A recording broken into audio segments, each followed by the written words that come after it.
আসসালামু আলাইকুম রহমতুল্লাহ। শুনেন ইবনে মাজাহ শরীফের হাদিস নম্বর হচ্ছে 843।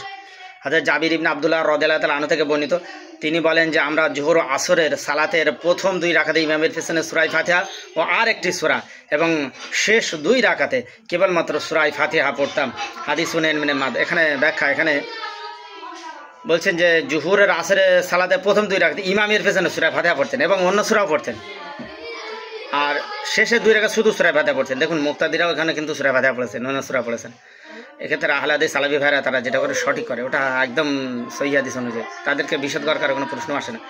নাউজুবিল্লাহ মিন জালিক আগে বলে নেই, তাদেরকে যারা আলে খবিজ বলে অবশ্যই নিঃসন্দেহে তারা নিজেরা আলে খবিজ ছাড়া কিছু নয়।